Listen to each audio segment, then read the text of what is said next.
Good afternoon, guys. I just wanted to do a quick video. Just wanted to say something. I really know with all my heart that in my future I want to do talks to women. I want to tell my story, talk about my journey, and inspire women to never accept less for themselves, to be strong, to be powerful, to look in the mirror and love themselves. I'm really enjoying my daughter Taylor and her partner Emily being here. I'm enjoying being at Moynes Court. It's been so heartwarming to have my daughter meet Dizzy's boys. So Ocean and Solar at Moynes Court meeting Taylor and Emily.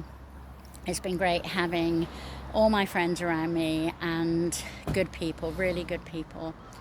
And I'm sitting here now at Bowley's Cove. I'm going to turn the camera around. This is Bowley's Cove. It's near Weymouth. And see this little place around here. See, walking around there. Now when I look at that little cove right there, that little walkway around the pebbles that actually you can walk further around when the sea is out. There's somebody coming. When I look at that, I think of probably 12 years ago maybe, when I walked that with my ex. It was my first ever wild camp. And we walked around the corner. We had too much kit on our back. We had baby wipes. We had a nice chest. We had probably a chair. We had backpack full of stuff we didn't need and heavy equipment, and we trundled across the pebbles. But I'm not thinking of the memories that I made with that person, because that's gone. I'm thinking of the woman that I was 12 years ago. The woman who was so loved up and so giving and caring and loving. And slowly through the years, I started to second guess myself. I started to think I wasn't good enough and different things. And I don't want to go into detail, but out of respect and privacy for my ex's life or whatever. But when I think of the woman who walked around that corner,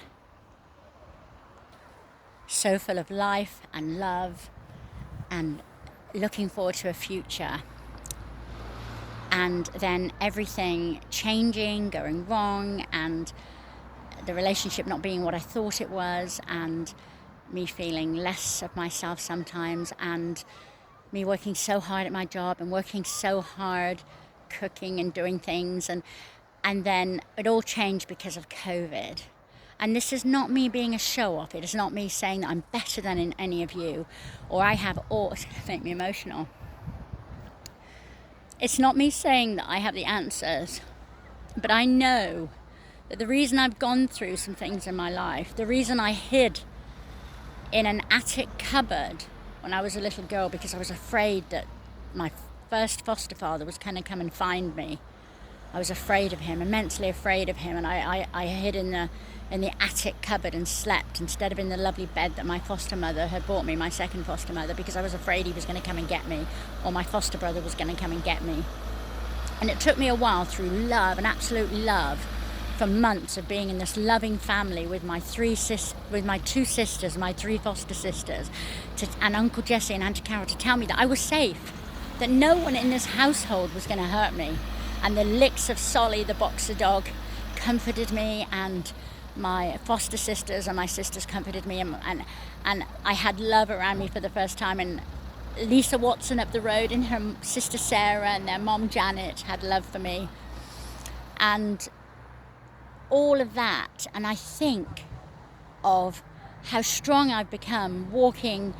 Yes, it's not been a straight journey, but 10,000 miles on my own, carrying a backpack and a tent, meeting the most incredible people, raising money for charity and talking, not being the child that was afraid to talk, not being mute and afraid that if I said something I'd get a good hiding, that I got through. So when I sit here today, I tell you that no matter where you are sitting in your life today, if you're going through anything,